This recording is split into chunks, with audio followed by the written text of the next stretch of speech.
Your doctor runs your blood every year and tells you that you're fine, and you still walk out tired, feeling nothing like the man you were 10 years ago. He's not lying to you, he's just answering a different question. He's checking if you're sick and not whether you're actually running at your best. But here's the truth. Your doctor checks if you're sick, I check if you're optimized. Those are two completely different things. And after coaching over 3,500 men over 35 over the last 14 years, so today I'm gonna give you the core 5 numbers, what each one is telling you, and how to fix it. Get these done and you'll know more about your health than you ever have before. Let's get into it. Number 1, and I'm opening here on purpose because it's the number you think you already understand. Your doctor's been circling cholesterol for 10 years, but the number he's circling isn't even the one that matters. Here's how it goes. You'll get the total cholesterol as normal back on the page and you'll file it away as if there's nothing to worry about. What nobody told you is that number can look perfectly fine while the thing that's actually damaging your arteries keeps climbing in the background. So you feel fine right up to the time where you're not. Normal cholesterol has made a ton of men feel safe. It's not telling you the full story though. The test you actually want is ApoB. ApoB counts the real number of particles carrying cholesterol into your artery walls, not just the total amount floating around in your blood. And that's the part that actually matters, because those particles that are jamming into the wall are the ones that start the damage. This is exactly how a guy passes his physical with real heart risk building underneath him. His standard cholesterol reads fine, but his ApoB is high,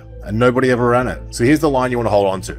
You want your ApoB under 80, even lower if you can get it. Most labs will call normal way north of that, over 100, because normal just means average, and average men over 35 are having fucking heart attacks. Under 80 is the pass mark, it's the target. And here's the thing. As much as your heart runs the whole show, the artery number isn't even the one that shocks most guys. The next one is. Number 2 is the energy number. And this is the big one, boys. If I could only pick one marker off this whole list, this is the one that I'd order first. Because here's what most men do. They'll get their blood sugar checked, their glucose comes back normal, maybe the A1C is fine too, and then they walk away thinking that their metabolism is completely handled. Meanwhile, they're crashing at 2 p.m. every afternoon, their belly fat won't shift no matter what they do, and their energy is completely gone. It's definitely not the green light you think it is, because glucose is literally the last thing to break, not the first. Fasting insulin is the number that catches it years earlier. Think of insulin as the guy whose whole job is getting your sugar out of your blood and into your cells. When your cells stop listening to him, he doesn't quit. He just keeps getting louder and louder, pumping out more and more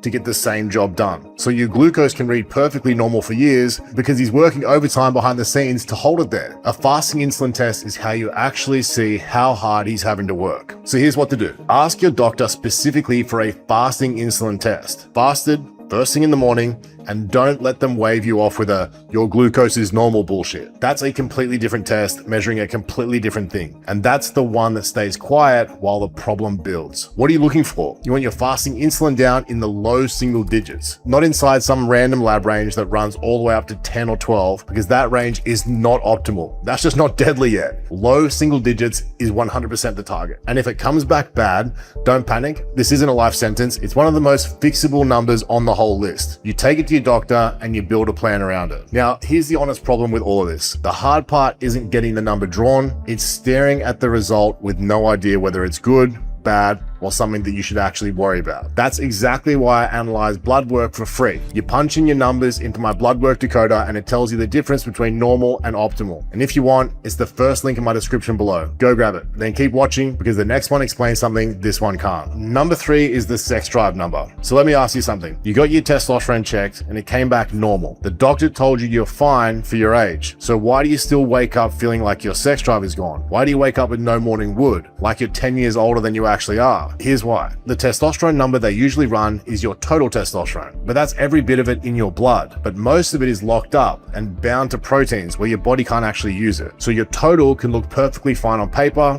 while the amount you can actually use is on the absolute floor. The one you can use is your free testosterone, and that's the one that you feel, the sex drive, the energy, the mood, all the good stuff. So that's the one you need to get tested. So here's what to ask for. A free testosterone test, not just total. If they only run total, you've only seen half the picture. And don't aim to just scrape into the range, that's trash. You want to be sitting at the top quarter, if not slightly above, would be my personal preference. Different labs measure it in different ways, and it's different in different countries as well. So where you land inside the range matters more than the exact number. And before anyone jumps to getting on TRT, there is a lot that you can do to make dramatic differences naturally first. Get your sleep dialed in because you make most of your testosterone while you sleep. Build and hold muscle because muscle drives it up. Strip visceral fat because that fat quietly converts your your testosterone to estrogen, and get your vitamin D and your key minerals like zinc and magnesium topped up. Sort these out, and a lot of men watch their free number climb without touching anything else. If you're not ready to get your blood work drawn yet, but you still want to start now, I've got a free 7-day course. It's called The Enhanced Man. 1 email a day, 1 simple action. The link to that is in the description as well. But none of these numbers so far explain the joint aches, the slow recovery, the fatigue every guy just blames on age. There's one quiet number that calls the bluff and almost nobody runs it. The pains that show up out of nowhere, the workouts that take you 3 days to recover from. You filed it all on just getting older. The stiff joints, the recovery that takes twice as long as it used to. You've chalked the whole thing up to your age. And be honest with yourself for a second. How often is your body actually aching or dragging to recover these days? And how many times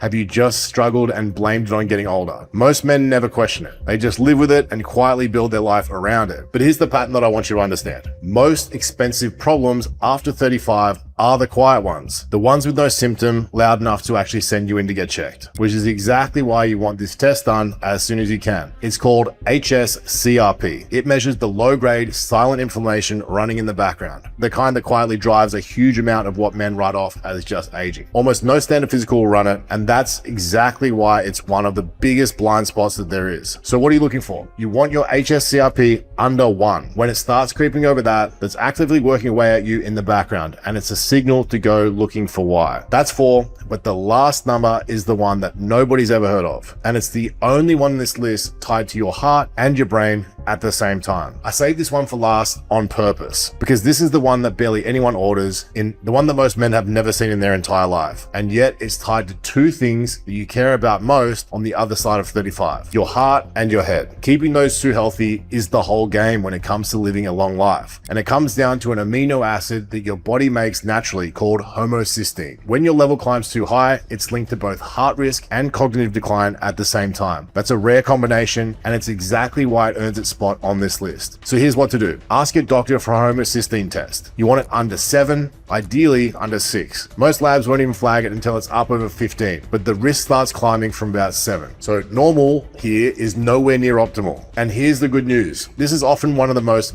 movable numbers out of the lot of them. And a lot of the time, high homocysteine just comes down to your B vitamins, B12, folate, B6. Get those sorted, usually alongside your doctor, and the number comes down. So it's a scary sounding one that's often a straightforward fix. And that's the 5th. 1 blood draw, 5 numbers. And you know more about where you actually stand than a decade of "you're fine" ever told you. So there's your core 5. 5 numbers and a real answer to that one question that matters after 35. What can I actually do to live longer and healthier? Get these done now so you can stop waiting to get sick and start catching risk while it is still cheap to fix. And if you want all this laid out for you, and you want me and my team to build it around your own life, like we did for Nathan, who's in the best shape of his life after only 5 months, and Hector, who lost 80 pounds and went from insulin resistant to insulin sensitive in 8 months, the link's in the description to work with me as well. Well, that's it. See you guys on the next one.